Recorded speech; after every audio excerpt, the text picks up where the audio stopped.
Bueno, al mulo no le caes bien. No sabía muy bien qué decirle a John, teniendo en cuenta los últimos acontecimientos. Él parecía igual de aturdido, pero se enfrentó a su torpeza cerrando los ojos y fingiendo que estaba dormido. No podía dejarlo solo hasta que regresara Germain con la miel, siempre y cuando la encontrara, claro, aunque yo confiaba por completo en sus aptitudes. Por otro lado, tampoco tenía mucho sentido quedarse allí, de brazos cruzados, así que cogí el mortero y comencé a machacar raíz de genciana y ajo para preparar un ungüento con propiedades antibióticas. Eso hizo que mantuviera las manos ocupadas, pero, por desgracia, no la mente, que correteaba en círculos como un hámster en su rueda. En aquel momento tenía sobre todo dos inquietudes. Con respecto a una de ellas no había nada que yo pudiera hacer. La sensación cada vez más intensa de que la batalla era inminente. Lo sabía muy bien, no podía equivocarme. Jamie no me lo había dicho de manera explícita, tal vez porque aún no había recibido órdenes por escrito, pero yo lo sabía tan bien como si acabara de anunciarlo un pregonero. El ejército no tardaría en avanzar. Dirigí la mirada hacia John, que estaba tumbado en el camastro con las manos cruzadas sobre la cintura, como si fuera la efigie de un sepulcro. Solo le faltaba un perrillo acurrucado a los pies. Supuse que tendría que conformarse con Rolo, que roncaba bajo el camastro. John, desde luego, era mi otra inquietud. No tenía ni idea cómo había llegado hasta donde estaba, pero eran muchos los que lo habían visto rendirse, por lo que su presencia ya sería de dominio público al caer la noche, y en cuanto lo fuera... Supongo que no contemplarás la posibilidad de escapar si te dejo solo un momento, ¿verdad?, le pregunté bruscamente. No, contestó sin abrir los ojos. He dado mi palabra de honor. Además, si quisiera conseguiría salir del campamento, añadió. Ni siquiera conseguiría salir del campamento. Se hizo de nuevo el silencio, tan solo interrumpido por el zumbido de un enorme abejorro que había entrado por error en la tienda, por los gritos y redobles de tambor, ya más lejanos de las tropas durante la instrucción, y por el murmullo habitual de la vida en el campamento. Lo único bueno, para quien eligiera ver las cosas de esa manera, lo cual no me iría mal, era que la creciente sensación de que la batalla era inminente evitaría, con toda probabilidad, que la presencia de John despertara curiosidad entre los oficiales. ¿Qué demonios iba a hacer Jamie con él cuando el ejército levantara el campamento al día siguiente?, me pregunté. Grandmère. Germain entró en la tienda como una exhalación, y Rolo, que había dormido tan tranquilo durante la visita de Villan, sin mover siquiera los bigotes, salió disparado de debajo del camastro con un explosivo ¡guau!, que a punto estuvo de volcar el camastro y a John con él. Lo que le faltaba. «Calla, perro», le dije mientras el animal echaba un enfurecido vistazo a su alrededor. Lo sujeté con fuerza por el cogote. ¿Y quiero decir, qué demonio? O sea, ¿qué pasa, Germain? Lo he visto, abuela, lo he visto. Al hombre que se llevó a Clarence. Ven enseguida. Y sin esperar respuesta, dio media vuelta y salió corriendo de la tienda. John se dispuso a sentarse y Rolo tensó el cuerpo bajo mi mano. «Sentaos», ordené refiriéndome a los dos, «y quietos de una puñetera vez». Tenía el vello de los antebrazos erizado y al mismo tiempo me chorreaba el sudor del cuello. Me había olvidado el sombrero y el sol me estaba abrazando las mejillas. Jadeaba cuando finalmente alcancé a Germain, no solo debido a la emoción, sino también al calor. «¿Dónde?» «Allí, abuela, ese malnacido que lleva un pañuelo en el brazo. Seguro que Clarence lo ha mordido», añadió Germain con regocijo. El malnacido en cuestión era muy grande. Me sacaba 2 cuerpos y tenía la cabeza del tamaño de una calabaza. Estaba sentado en el suelo, a la sombra de lo que yo consideraba el árbol hospital, acariciándose el brazo, envuelto en un pañuelo y mirando hacia ningún lugar en concreto, con el ceño fruncido. Un reducido grupo de personas que necesitaban tratamiento médico, lo cual se deducía de sus hombros encogidos y su pose alicaída, se mantenían a cierta distancia del hombre, al cual dirigían miradas de cautela, de vez en cuando. «Será mejor que no te dejes ver», le murmuré a Germain. Sin embargo, al no oír respuesta, me volví y descubrí que ya se había ocultado con mucha maña, ya que en el fondo era un chico muy listo. Me acerqué sonriendo al grupito de personas que aguardaban, casi todas mujeres con niños. No conocía a ninguna de ellas por el nombre, pero estaba claro que ellas sí sabían quién era yo y a qué me dedicaba. Inclinaron la cabeza y murmuraron algo a modo de saludo, aunque sin dejar de mirar de reojo al hombre que estaba debajo del árbol. El mensaje que pretendían transmitir era claro: ocúpese primero de él, no vaya a ser que nos busque problemas. Tan claro como la sensación de agresividad mal contenida de aquel hombre irradiaba en todas direcciones. Me aclaré la garganta y me acerqué a él mientras me preguntaba de qué diantre iba a decirle. «¿Qué has hecho con la mula, Clarence? O bien, ¿cómo te atreves a robarle a mi nieto, condenado sin vergüenza, y abandonarlo en mitad del bosque?» Me decidí por lo siguiente. «Ese puñetero mulo mal rayo lo parta, que me ha mordido hasta el hueso», se apresuró a contestar el hombre. Me lanzó una colérica mirada desde debajo de unas cejas repletas de cicatrices, lo mismos que los nudillos. «¿Me deja usted verlo?» Sin esperar su permiso le cogí la muñeca, peluda y muy caliente, y retiré el pañuelo. Estaba tieso debido a la sangre seca y no me extrañó. Clarence sí había sido ella, lo había mordido hasta el hueso. Los mordiscos de caballos y mulas podían ser graves, pero por lo general solo dejaban una profunda marca. Los equinos tenían una mandíbula muy fuerte, es cierto, mas sus dientes estaban pensados para arrancar la hierba, dado que la mayoría de los mordiscos se producían a través de la ropa. Por lo general no traspasaba la piel, pero podían hacerlo y Clarence lo había hecho. Le había arrancado parte de una lengüeta de piel, acompañada de una considerable cantidad de carne. De unos 7 u 8 centímetros, por debajo del fino tejido adiposo, se adivinaba el brillo del tendón y el rojo descubrimiento membranoso del radio. La herida era reciente, pero había dejado de sangrar excepto un poco en los extremos.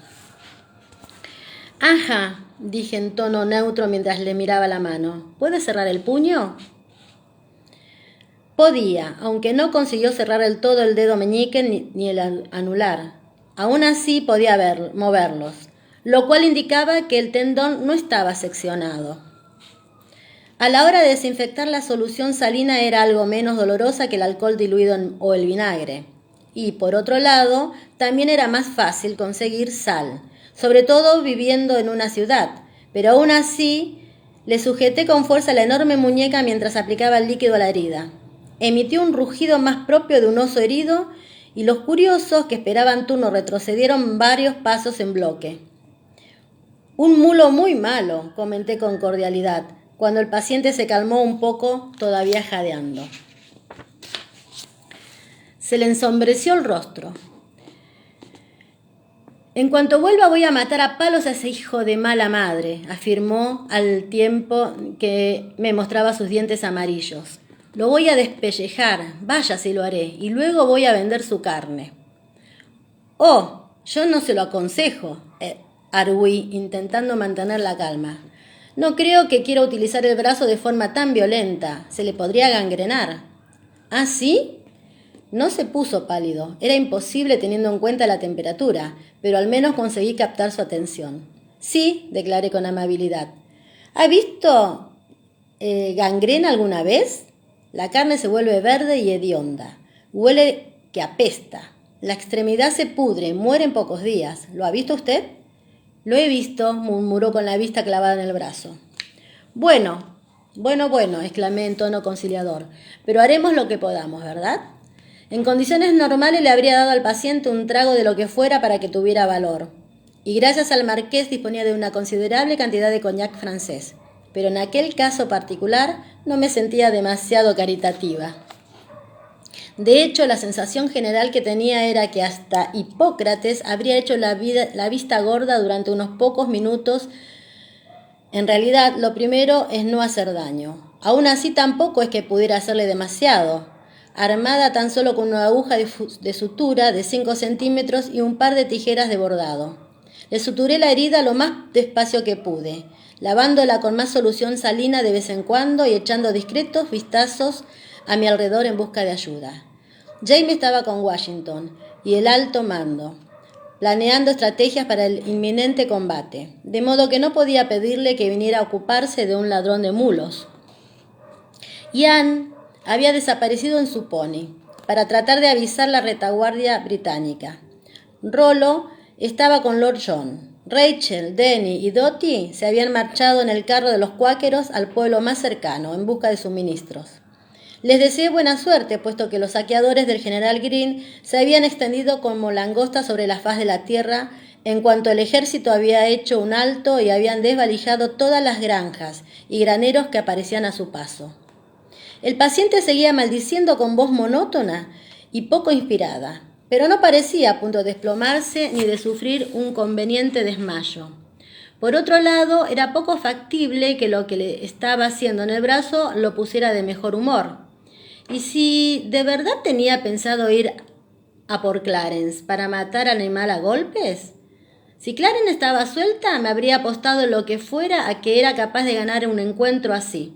Pero lo más probable era que estuviese atada o maneada. Y entonces me vino a la mente un pensamiento espantoso. Sabía dónde estaba Germain y qué estaba haciendo o intentando hacer. Por los clavos de Roswell, murmuré mientras inclinaba la cabeza hacia el brazo del carretero para ocultar mi expresión sin duda de terror. Germain era un ladronzuelo muy experimentado, pero robar una mula en mitad de un grupo de carreteros.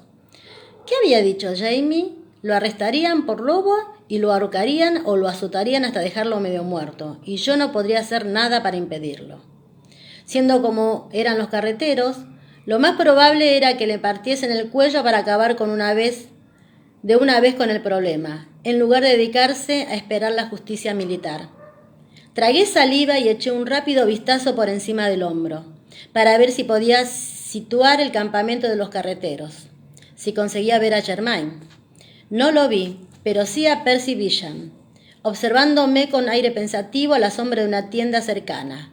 Intercambiamos una mirada y se dirigió de inmediato hacia mí, al tiempo que se arreglaba la casaca. Bueno, a caballo regalado o mula, no se le miran los dientes.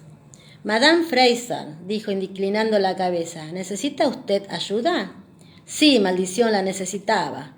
No podía alargar mucho más la intervención quirúrgica. Miré a hurtadillas a mi descomunal paciente, mientras me preguntaba si hablaría francés. Al parecer, mi expresión era tan transparente como siempre me había dicho Jamie. Percy sonrió y comenzó a hablar en francés, como si estuviera tratando de entablar conversación conmigo. No creo que este coágulo de maloliente sangre menstrual sea capaz de entender más inglés del estrictamente necesario. No creo que este coágulo de maloliente sangre menstrual sea capaz de entender más inglés del estrictamente necesario para ganar a rameras estúpidas y con marcas de viruela, las únicas que se dejarían tocar por un tipo así. ¿Cómo va a entender, pues, la lengua de los ángeles? Le dijo todo con eso. El carretero siguió murmurando. Mierda, mierda, puto mulo asqueroso, cómo duele. Me relajé un poco y contesté en francés. Sí, necesito ayuda, y con la máxima urgencia. Mi nieto está intentando robar la mula que este zoquete le robó a él. ¿Puede usted sacarlo del campamento de los carreteros antes de que alguien se dé cuenta? A votre service, madame. Se apresuró a responder, juntó los talones, saludó con la cabeza y se fue. Alargué todo lo que pude el proceso de vendar la herida, una vez suturada. Me preocupaba que mi mal hablado paciente encontrara a Germain entre los carreteros, porque si se daba esa circunstancia, los modales franceses de Percy estarían en clara desventaja.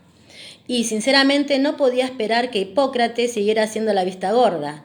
Si me veía actuar de forma drástica en caso de que el tipo intentara partirle el cuello a Germain. Oí en ese momento a mi espalda un sonoro rebuzno que me resultaba familiar. Me volví de inmediato y vi a Percy, muy rojo y un tanto despeinado, conduciendo a Clarence hacia mí. Germain, que iba a lomos de la mula, contemplaba a mi paciente con una decidida expresión triunfal en el rostro. Me puse en pie a toda prisa, al tiempo que buscaba mi cuchillo. El carretero, que se estaba palpando con cuidado el vendaje del brazo, levantó la vista sobresaltado y también se puso en pie con un rugido. «¡Mierda!», exclamó. Echó a andar hacia ellos con paso firme y los puños apretados. Para mi sorpresa, Percy, que se quedó donde estaba, aunque algo pálido, aún así le entregó las riendas a Germain y dio un resuelto paso al frente. «Monsieur», empezó a decir. Me habría gustado saber cómo se proponía terminar la frase Percy, pero no lo conseguí, porque el carretero no se molestó en charlar, sino que se limitó a clavarle en el estómago un puño que más bien parecía un jamón. Percy se sentó de golpe y plegó el cuerpo como un abanico. «¡Maldita sea, Germain!», exclamé. Porque Germain, que no parecía nada intimidado, a pesar de haber perdido todo el apoyo de repente, había cogido las riendas de Clarence y trataba de azotar al carretero en plena cara. Ay, chicas, Germain y Jem se me hace que son tan parecidos. Qué chicos tan valientes.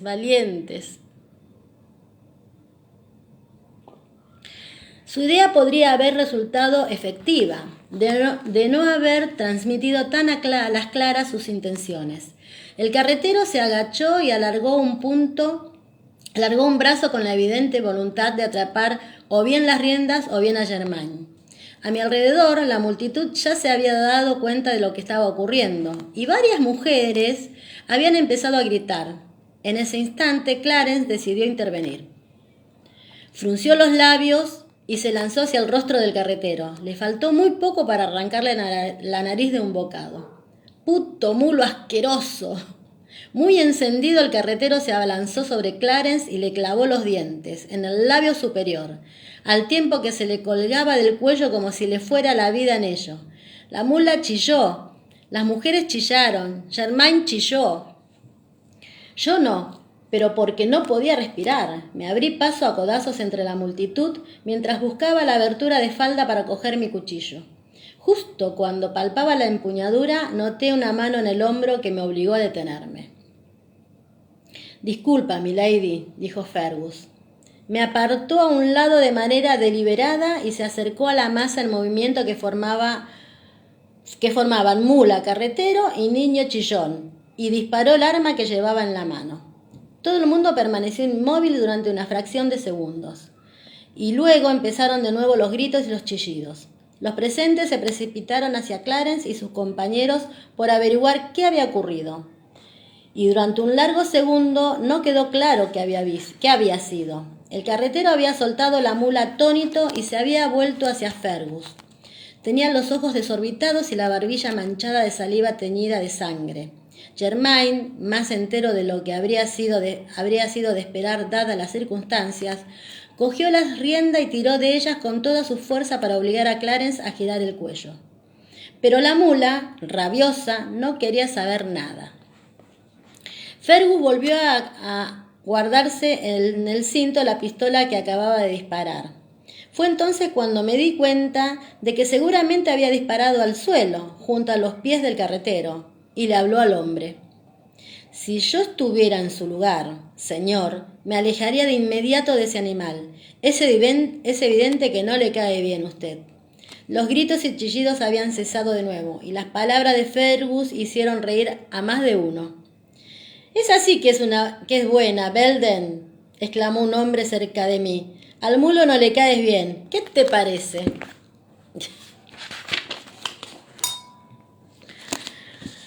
El carretero pareció un poco aturdido, pero todavía con ganas de matar a alguien. Tenía los puños apretados, las piernas separadas y los hombros encogidos, y temblaba la multitud con una mirada cargada de ira. ¿Qué me parece? Empezó a decir. Me parece... Percy, sin embargo, ya había conseguido ponerse en pie y, aunque un poco encogido aún, podía moverse. Sin vacilar, se acercó al carretero y le dio una señora patada en los testículos. Aquel gesto gustó a casi todo el mundo. Hasta el hombre, que parecía que era amigo de Belden, soltó una estentórea carcajada. El carretero no cayó al suelo, pero se arrugó como una hoja seca y se sujetó la zona dolorida. Percy fue lo bastante inteligente como para no quedarse allí esperando a que se recuperara, y saludó a Fergus con la cabeza. «A votre service, monsieur. Le sugiero que usted y su hijo y la mula, claro, se retiren». «Merci beaucoup. Y yo le aconsejo que haga usted lo mismo, tout de suite», respondió Fergus. Exclamó el amigo del carretero, que ya no se reía. «No puede usted robar a ese mulo». Fergus se volvió hacia él y por un momento pareció lo que Percy había dado a entender, que era un despótico aristócrata francés. «No puedo, señor», dijo bajando unos milímetros la cabeza para sentir, «porque un hombre no puede robar lo que ya le pertenece. ¿Acaso no es así? ¿Acaso no es el que no es así?», preguntó el hombre confundido. Fergus ni se dignó a contestar. Arqueó una oscura ceja y se alejó varios pasos para luego volverse y gritar: «Clarence, écoute-moi». No sé si lo pronuncio bien. Tras el desmoronamiento del carretero, Germain había conseguido controlar en parte a la mula, aunque ésta, contrariada, aún tenía las orejas caídas. Al oír la voz de Fergus, sin embargo, las levantó y las giró hacia la dirección de donde procedía la voz. Fergus sonrió y una mujer, junto a mí, dejó escapar un involuntario suspiro. Fergus tenía una sonrisa encantadora. Se metió una mano en el bolsillo y sacó una manzana que ensartó con cuidado en su garfio. «Ven aquí», le dijo a la mula, al tiempo que extendía la mano derecha y movía los dedos como si le estuviera rascando la cabeza. Clarence obedeció y pasó junto al señor Belden sin hacerle ni caso. Belden se había sentado y se sujetaba las rodillas como si quisiera analizar mejor su situación personal. Clarence bajó la cabeza para coger la manzana, le dio un golpecito a Fergus en el codo y permitió que éste le rascara la cabeza. La multitud expresó con murmullos su interés y aprobación, e incluso me pareció detectar alguna otra mirada de censura dirigida al magullado señor Belden. La sensación de que estaba a punto de desmayarse ya me había abandonado, y poco a poco empezó a deshacerse el nudo que se me había formado en el estómago. No sin esfuerzo, deslicé de nuevo el cuchillo en su funda y conseguí no clavármelo en el muslo. Luego me saqué la mano en la falda.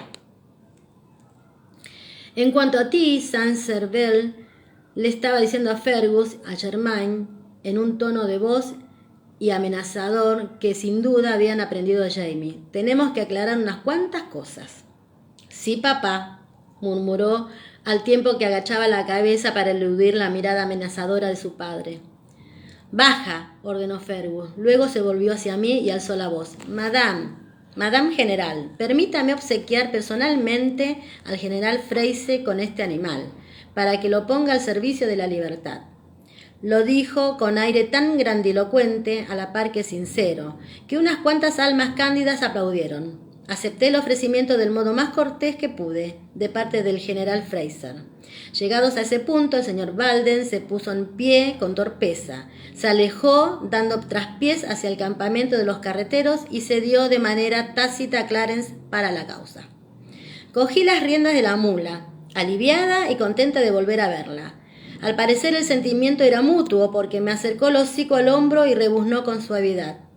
Fergus, mientras tanto, se quedó allí un momento observando a Germain. Luego enderezó los hombros y se volvió hacia Percy, que aún estaba un poco pálido, pero se había colocado bien la peluca y en apariencia había recobrado la compostura. Saludó a Fergus en un tono muy formal y éste dejó escapar un largo suspiro antes de devolverle el saludo. Y supongo que usted y yo tenemos que aclarar unas cuantas cosas, monsieur, dijo en tono de resignación. ¿Tal vez un poco más tarde? A Percy se le iluminó el atractivo rostro. A votre service, Signau, respondió, tras lo cual volvió a saludar con la cabeza. Ay, qué capítulo. Dedicado a la mula. Un capítulo tiene la mula Clarence. Un uso alternativo de la jeringa para penes, capítulo 63. Germain había encontrado un poco de miel. Cuando se aplacó un poco el entusiasmo de haber recuperado a Clarence, sacó de debajo de los pliegues de su camisa un pegajoso trozo de panal, envuelto en un sucio pañuelo negro. «¿Qué vas a hacer con esto, abuela?», me preguntó con curiosidad. Dejé el trozo de panal que rezumaba miel en un plato limpio de porcelana y utilicé de nuevo la jeringa para penes, que antes había esterilizado con alcohol, para succionar la miel. Tuve mucho cuidado de evitar fragmentos de cera y granos de polen, puesto que la jeringa servía más para irrigar que para pinchar. Tenía las puntas estrechas y roma, ideal para verter miel en el ojo a alguien. «Voy a lubricar el ojo enfermo a su señoría», respondí. «Fergus, ¿te importaría sujetarle la cabeza a su señoría, por favor? Ponle una mano en la frente, y tú, Germain, sujétale los párpados abiertos. Luego puedo estarme quieto», dijo John molesto. «Silencio», me limité a ordenar al tiempo que me sentaba en la banqueta a su lado. «Nadie puede estarse quieto mientras le meten cosas en el ojo». «Pero si no hace ni una hora que me estabas metiendo los puñeteros dedos en el ojo y no me he movido». «Te has retorcido», señalé, «y no es culpa tuya, es inevitable. Ahora silencio. No quisiera pincharte por error el globo ocular con esto». Respirando ruidosamente por la nariz, cerró la boca con fuerza y consintió en que Fergus y Germain lo inmovilizaran. Me había estado preguntando si debía diluir la miel en agua caliente, pero hacía tanto calor que estaba bastante líquida como para que me pareciera mejor inyectársela sin más. Es antibacteriana, le expliqué a los tres mientras utilizaba el hierro de cauterizar para levantar el globo ocular, bajo el cual inyecté muy despacio unas gotas de miel. Eso quiere decir que mata los gérmenes. Fergus y Germain, a quienes había hablado sobre gérmenes en más de una ocasión, asintieron muy convencidos y pusieron cara de que creían en la existencia de tales cosas, aun cuando no fuera así. John abrió la boca como si se dispusiera a hablar, pero luego volvió a cerrarla y expulsó el aire por la nariz con fuerza.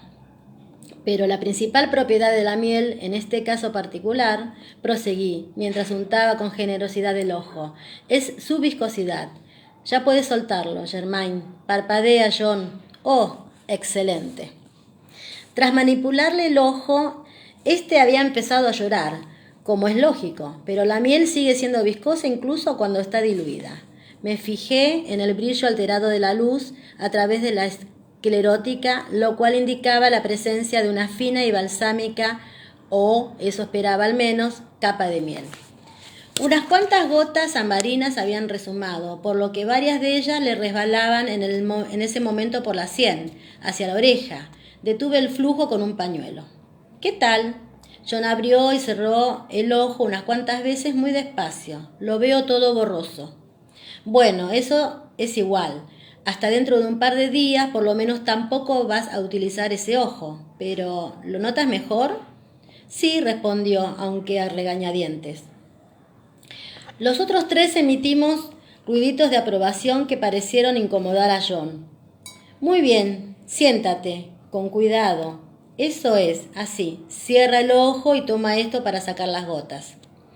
Le entregué un pañuelo limpio, luego desenrollé una venda, le puse un poco de algodón para taparle la cuenca y acto seguido le enrollé la venda en torno a la cabeza. Le di 4 o 5 vueltas y até los extremos. Se parecía mucho a una figura de un cuadro antiguo titulado El espíritu del 76, pero me abstuve de comentarlo. Muy bien, afirmé. Expulsé el aire, bastante satisfecha de mí misma. Fergus, ¿por qué no vais tú y Germain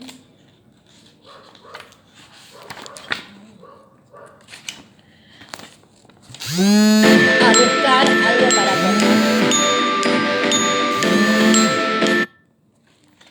Algo de comer.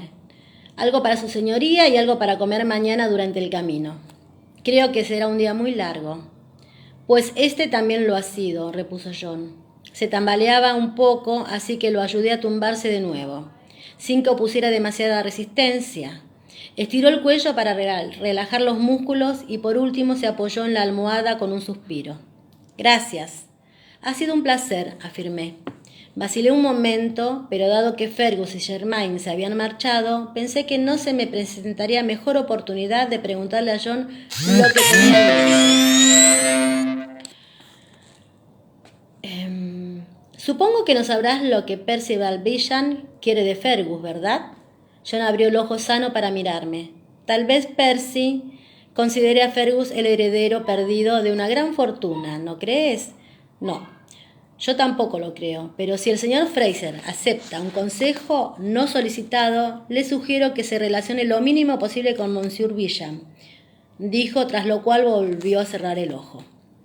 Percy Bisham se había despedido con mucha educación, tras el rescate de Clarence. Había dicho que debía atender al Le Marquis, pero también había añadido que buscaría a Fergus por la mañana, cuando las cosas estén más calmadas, había explicado con una gentil reverencia. Observé a John con gesto pensativo. ¿A ti qué te ha hecho?, le pregunté. No abrió el ojo, pero apretó los labios. ¿A mí? Nada, nada en absoluto, repitió, tras lo cual se tumbó de lado y me dio la espalda.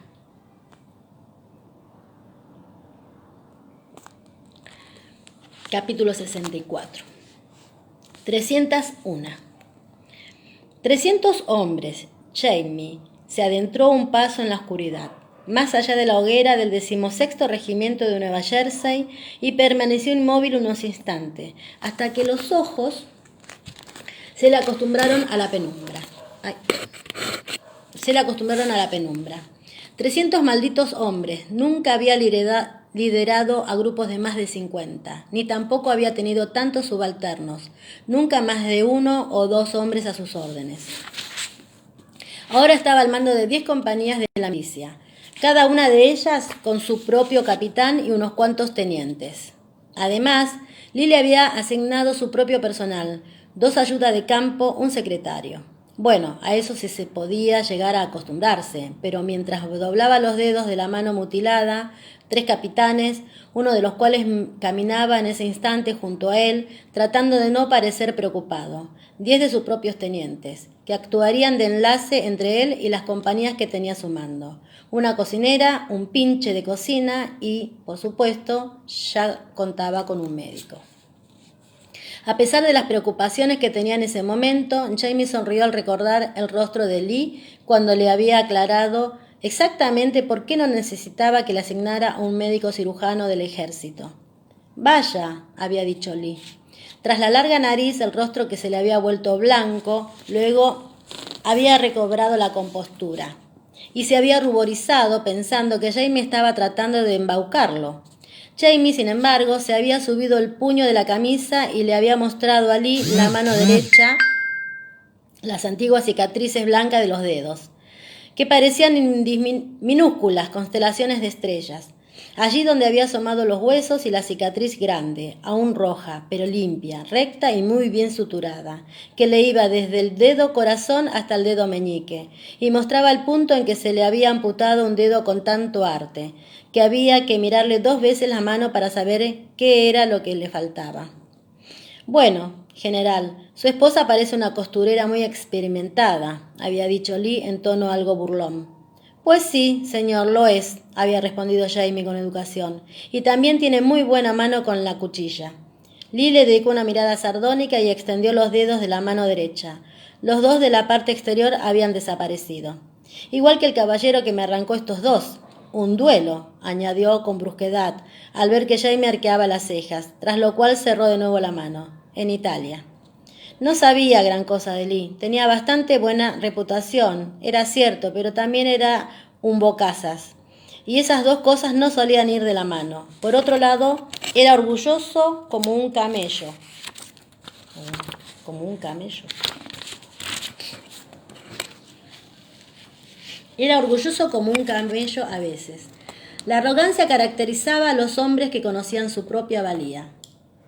El plan de atacar la retaguardia de los británicos, que en principio se reducía a un ataque rápido de Lafayette y sus 1000 hombres, ya que Lee había renunciado a ponerse el mando de un contingente tan poco numeroso. Se había ido elaborando más y más, como suele suceder en estas cosas cuando se da a los oficiales al mando tiempo para pensar en ellas. Nada más decidir Washington que la fuerza expedicionaria aumentaría hasta 5.000 hombres. Lee había condescendido con gentileza y había asumido el mando de este contingente, más apropiado para él. A Lafayette se le permitiría seguir al frente de su contingente menos numeroso, para no herir el amour-propre del marqués, pero Lee tendría el mando global. Jamie albergaba ciertas dudas al respecto, aunque no le correspondía a él expresarlas. Echó un vistazo a la izquierda hacia donde Ian y su perro paseaban con tranquilidad. El primero silbaba entre dientes y el segundo, que en la oscuridad parecía una figura enorme y peluda, jadeaba a causa del calor. Ian, dijo el Gaidich en tono despreocupado. ¿Tus amigos con plumas decían algo de Onewaterica? Pues algo sí, tío, le respondió Ian, en la misma lengua, aunque no mucho, ya que solo lo conocían por su fama. ¿Es un luchador aguerrido o eso dicen? Los Mowabs eran ciertamente aguerridos y daban mucho valor al coraje individual, aunque a Jamie le parecía que en general dejaban bastante que desear en cuanto a estrategia, tácticas y sensatez. Estaba a punto de preguntar por Joseph Brand, que sin duda era lo más parecido a un general, en el sentido formal, que tenían los Mohawk, cuando se vio interrumpido por una figura alta y desgarbada que acababa de aparecer ante él. Disculpe, señor, ¿podríamos hablar un momento?, preguntó el hombre. Luego miró a izquierda y derecha, hacia los acompañantes de Jamie y añadió, en privado. Desde luego, capitán Wadsworth, respondió Jamie, con la esperanza de que su vacilación a la hora de recordar el nombre del capitán hubiera sido lo bastante breve como para que pasara desapercibida. Había memorizado a todos los capitanes a medida que se los habían ido presentando, y también a todos los soldados de la milicia que había podido, pero aún le costaba un poco recordar los nombres. Tras un instante de vacilación, le hizo una seña a Ian para que continuara con el capitán Waywell hasta la siguiente hoguera. Dígales lo que se está cociendo, capitán, dijo Jamie, pues la siguiente hoguera era una de las compañías asignadas a Waywell. Pero espéreme allí, ¿de acuerdo?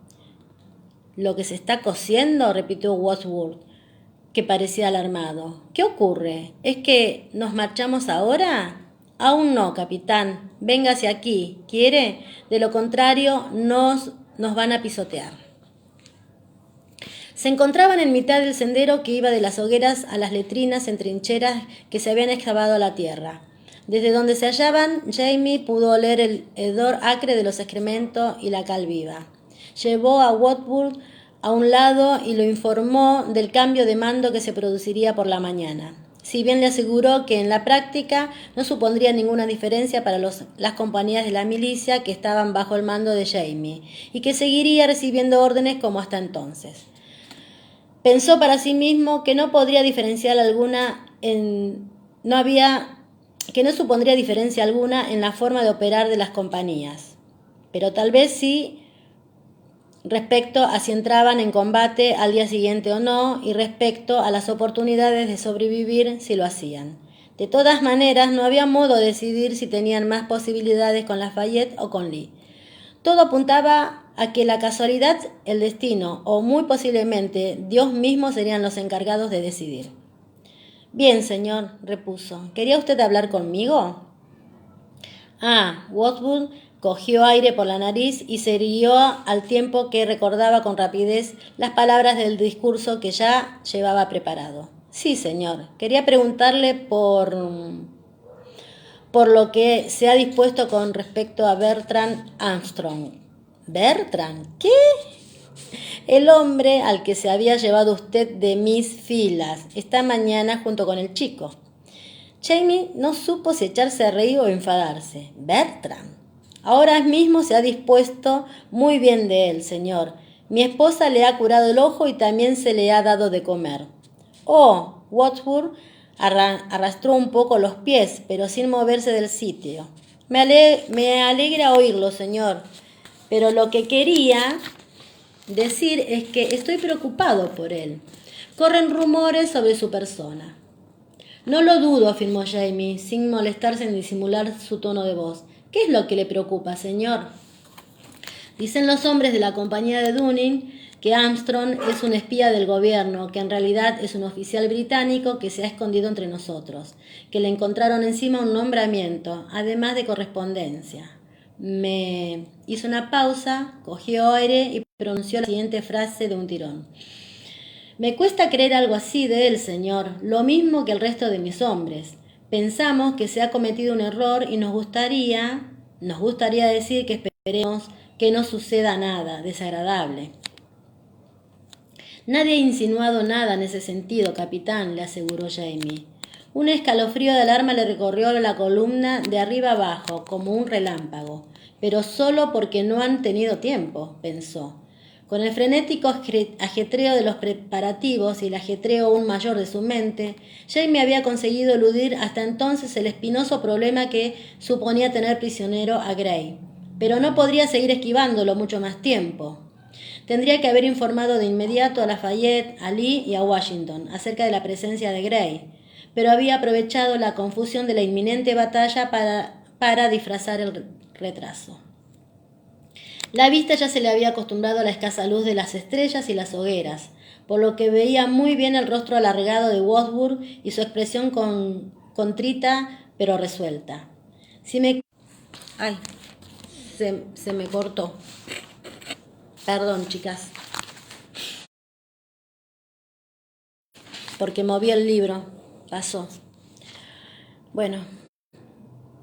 Entonces, vuelvo a leer acá. La vista ya se le había acostumbrado a escasa luz de las estrellas y las hogueras, por lo que veía muy bien el rostro alargado de Wadsworth y su expresión contrita pero resuelta. Sí, me cuesta hablar con tanta franqueza. Señor, aunque por desgracia es cierto que cuando los hombres se dejan llevar por su ardor, es frecuente que tomen medidas tan lamentables como irreparables, dijo, al tiempo que tragaba saliva con dificultad. No me gustaría que eso sucediera. ¿Y usted cree que alguien puede considerar conveniente tomar esas medidas justo ahora? Echó un vistazo a su alrededor hacia las hogueras que los rodeaban. Vio cuerpos que se movían, que parecían tan inquietos como las llamas y sombras oscuras entre el bosque.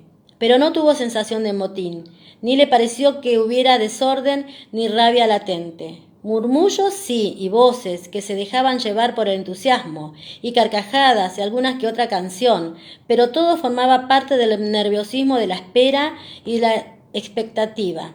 No era el rumor hostil de una muchedumbre. Soy clérigo, señor. La voz de Wadsworth parecía más apremiante, más dura. Sé que son muchos los hombres que sucumben a los rumores malintencionados, y sé también que de esos rumores pasan a la acción. Una copa de más, una palabra equivocada. De acuerdo, en eso tiene usted razón. Jamie se maldijo a sí mismo por no haber contemplado esa posibilidad. Se había dejado obcecar por sus propios pensamientos. Era evidente que cuando se separó de Gray no tenía ni idea que éste llevaba un nombramiento, aunque eso tampoco era excusa. Ya he informado al general Lee sobre el señor Armstrong. Si oye usted algo más cerca de ese hombre, haga saber que el asunto está en manos de los oficiales. De ese modo impediremos que ocurra algo, lamentablemente informal. Él suspiró suspiró de alivio. El suspiro de alivio de Wadsworth fue considerable. Sí, señor, dijo agradecido. Lo haré saber. Desde luego. Se hizo a un lado e inclinó la cabeza a modo de saludo, pero luego se detuvo como si se le acabara de ocurrir algo. Sí, respondió Jamie con impaciencia. Se sentía acosado desde todas partes por pequeños enjambres de molestos problemillas, y a aquel, en concreto, estaba dispuesto a aplastarlo de un manotazo. Espero que disculpe usted mi insistencia, general, pero estaba pensando, el chico que estaba con Armstrong, Bobby Higgins, se llama. Qué mezcolanza de nombre. De repente Jamie aguzó todos los sentidos. ¿Qué le ocurre? Bueno, él, Armstrong, quiero decir. El chico dijo que estaba buscando a su abuelo y Armstrong le dijo que lo conocía y que se llamaba James Fraser. Jamie cerró los ojos. Si nadie linchaba a John Gray antes de amanecer, lo estrangularía con sus propias manos. Sí, el chico es mi nieto, capitán, repuso en tono más neutro que pudo, al tiempo que abría los ojos. Lo cual significa, sí, que conozco al maldito Bert Armstrong. Y si ese dato pasaba a ser de dominio público, tendría que enfrentarse a un gran número de preguntas incómodas formuladas por personas en situación de exigir respuestas. Mi esposa se ocupa de él. Oh, bien, solo quería hacer constar su preocupación. Sí, capitán, se lo agradezco. Buenas noches. Cortó el rostro. Wadsworth saludó con la cabeza y retrocedió. Buenas noches, murmuró a su vez, tras lo cual se perdió en una noche que no era precisamente buena y que se iba poniendo peor por momentos. Jamie se colocó bien la casaca y siguió caminando. 300 hombres a los que informar y dar órdenes, a los que animar, dirigir y controlar. 300 vidas en sus manos. 301, maldición. Una es, creo, Lord John. Bueno, capítulo 65. Mosquitos.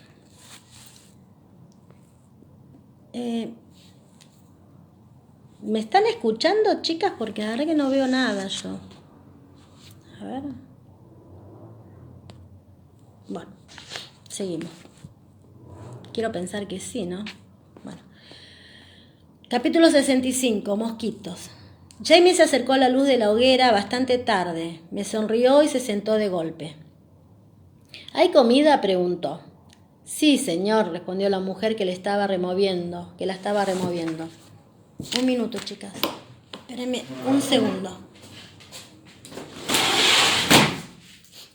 A cerrar la puerta porque me estaba entrando frío. Bueno. Jamie se acercó a la luz de la hoguera bastante tarde. Me sonrió y se sentó de golpe. ¿Hay comida?, preguntó. Sí, señor, respondió la mujer que le estaba removiendo. Y usted también tendría que comer algo, señora, añadió con firmeza, al tiempo que me observaba con una mirada en la que daba a entender que yo no tenía muy buen aspecto. Aunque no me importara demasiado, le di las gracias cuando me ofreció un cuenco de madera repleto de algo caliente y acompañado de un trozo de pan. A pesar de que estaba famélica, apenas me di cuenta de lo que comía. El día había estado tan repleto de actividades que ni siquiera había tenido tiempo de comer. En realidad no habría comido de no haber tenido que llevarle la comida a John, cosa que él había aprovechado para pedirme que me sentara 10 minutos y comiera algo yo también. Percy Beauchamp no había regresado. Supuse que eso era algo que era un tanto a mi favor. Había rechazado un par de docenas de hombres de las compañías de Jamie por motivos de salud, lisiados, asmáticos o demasiados viejos. Y a otras 3 docenas de hombres que estaban básicamente sanos, pero presentaban algún tipo de herida que requería atención médica. La mayoría de esas heridas eran el resultado de peleas o caídas en estados de embriaguez. Varios de esos hombres estaban aún bajo la influencia del alcohol, por lo que se les había mandado a dormir la mona bajo vigilancia. Me pregunté, ¿cuántos hombres entraban en combate borrachos? Y con el corazón en la mano, si a mí me hubieran pedido que hiciera lo que aquellos hombres se disponían a hacer, también habría sentido la poderosa tentación de embriagarme. El ajetreo era aún formidable, pero la primera sensación de euforia que se había transformado en algo más concreto, más centrado y serio. Los preparativos se estaban realizando a conciencia. Yo ya había terminado los míos, o eso esperaba. Una pequeña tienda para protegerme del sol abrasador, paquetes de material médico, equipos quirúrgicos, cada uno con su tarro de hilo de sutura en húmedo, hilas para secar la sangre y un bote de alcohol diluido. Me había quedado sin sal y no me decidía a suplicar ni a dar la lata al oficial de intendencia para que me proporcionara más. Intentaría hacerlo por la mañana y el equipo de emergencia que llevaba colgado al hombro en todo momento. Me senté junto al fuego, pero a pesar de ello y de que la noche en sí era cálida, empecé a tener frío y a sentirme pesada, como si estuviera osificando poco a poco. Solo entonces caí en la cuenta de lo cansada que estaba. No todo el campamento dormía, aún se oían conversaciones junto al fuego o el chirrido de alguna de otra guadaña o espada al ser afilada. Pero en general el ruido había disminuido. La atmósfera se había relajado al ponerse la luna. E incluso aquellos a quienes más entusiasmaba la idea de la batalla había sucumbido el sueño. «Ven a echarte un rato», le pedí a Jamie con voz baja mientras me levantaba de mi asiento con un quejido de dolor. «No será mucho tiempo, pero tienes que descansar un poco, y yo también». «Sí, de acuerdo, pero no puedo quedarme bajo la lona», dijo, también en voz baja. «Me estoy asfixiando aquí dentro. En el interior de la tienda no puedo respirar». «Bueno, pues, fuera hay mucho espacio», señalé reprimiendo con dignidad el horror que me producía la idea de dormir en el suelo. Cogí un par de mantas y lo seguí. Caminamos unos metros junto a la orilla del río hasta encontrar un rincón discreto tras la línea de sauces cuyas hojas colgaban hasta el agua. De hecho, el sitio era sorprendentemente cómodo. En el suelo crecía una gruesa capa de mullida hierba sobre el que estiramos las mantas. Al estar tan cerca del agua, al menos se movía un poco el aire, lo cual me refrescó la piel. Me quedé en el agua y me sentí aliviada cuando noté el frescor del aire a través de la combinación húmeda de sudor. Jamie se había quedado en mangas de camisa. Se estaba aplicando en la cara y en las piernas un ungüento contra los mosquitos. Hordas que de esos insectos compensaban las ausencias de compañía humana al agua.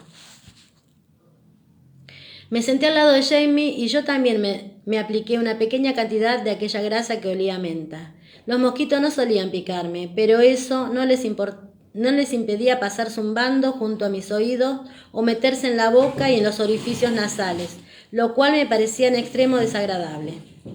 Me tendí de espaldas y observé a Jamie mientras terminaba de untarse a conciencia. Me di cuenta de que allá lejos ya se acercaba la mañana y deseé aún más el breve olvido en el que podía sumirme antes de que saliera el sol y se desencadenara el infierno. Jamie cerró el tarro y se tumbó junto a mí con un discreto poquito de dolor. Las sombras negras de las hojas danzaban sobre la palidez de su camisa. Rodé hacia él rodeó hacia mí y nos fundimos en un beso ciego y torpe, sonriendo, retorciéndonos y girando hasta encontrar una postura cómoda para los dos. Aunque hacía mucho calor, deseaba tocarlo. Bah, parece que se viene algo. Y él también quería tocarme a mí. ¿En serio?, pregunté asombrada. ¿Cómo puedes tener ganas de...? Llevas muchas horas de levantado. No, solo los últimos 2 minutos, afirmó. Lo siento, Sassenach, sé que estás cansada y no te lo pediría, pero estoy desesperado. Me soltó el trasero el tiempo indispensable para quitarse la camisa mientras yo, un tanto resignada, empezaba a desprenderme de la combinación medio enredada entre las piernas. No pasa nada si te quedas dormida mientras yo estoy a lo mío, me dijo junto al oído conforme buscaba el camino con una sola mano. No tardaré mucho, solo... Los mosquitos te van a picar en el culo, espeté mientras apoyaba mejor el trasero y separaba las piernas. Más te valdría haberte puesto... ¡Oh! Repitió Jamie complacido. Bueno, si quieres permanecer despierta, no pasa nada, claro. Le pellizqué el trasero con fuerza. Él aulló, se echó a reír y por último me lamió la oreja. Chicas, Hotlander se viene otra vez. La penetración era un poco dolorosa, por lo que Jamie tanteó en busca del tarro de ungüento para los mosquitos. ¿Estás seguro?, empecé a decir, no muy convencida. ¡Oh! Jamie ya había empezado a aplicarme el ungüento semilíquido, con más entusiasmo que destreza. Si bien su entusiasmo me resultaba bastante más excitante de lo que me habría resultado su destreza. Por otro lado, que me aplicaran vigorosamente aceite de menta en mis partes pudendas también era una sensación novedosa. Vuelve a hacer ese ruido, dijo jadeando junto a mi oreja. Me gusta. Estaba en lo cierto, no tardó mucho. Se quedó tendido sobre mí, medio dentro y medio fuera, jadeando. Noté el latido de su corazón lento pero firme en mi pecho. Tenía las piernas enrolladas en torno a su cuerpo y notaba en los tobillos y en los pies el roce de minúsculos insectos que buscaban con avidez las zonas no protegidas de Jamie. No quería soltarlo aún. Lo estreché con fuerza. Empecé a mecerme muy despacio. Noté un agradable y resbaladizo cosquilleo. Y yo tampoco tardé mucho. Relajé las piernas que me temblaban y solté a Jamie. Ay, Dios. ¿Quieres saber una cosa?, pregunté tras respirar hondo el aire que olía a menta. Los mosquitos no te picarán en el pene. No me importa, como si me llevan a su madriguera para alimentar a sus retoños, murmuró. Ven aquí, Sassenach. Me aparté el cabello húmedo del rostro y me acomodé en la curva de su hombro satisfecha. Él me rodeó con un brazo. Para entonces ya había llegado a ese punto en que me sentía tan cómoda en aquella atmósfera húmeda que dejé de percibir los límites de mi propio cuerpo y sencillamente me dejé llevar por el sueño. Dormí sin soñar ni moverme, hasta que un calambre en el pie izquierdo me obligó a cambiar de postura. Jay me levantó el brazo un instante y luego volvió a bajarlo para que yo pudiera apoyarme de nuevo. Entonces me di cuenta de que no estaba durmiendo. ¿Estás bien?, murmuré con la lengua aún acortonada por el sueño. Sí, muy bien, susurró, mientras me apartaba el pelo de la mejilla. Sigue durmiendo, Sassenach. Te despertaré cuando sea la hora. Notaba la boca pegajosa y me costó un poco articular las palabras. Tú también tendrías que dormir. No, dijo en voz baja, pero con decisión. No, no quiero dormir. Cuando falta tan poco para la batalla, sufro pesadillas. Las he sufrido durante las 3 últimas noches y cada vez son peores.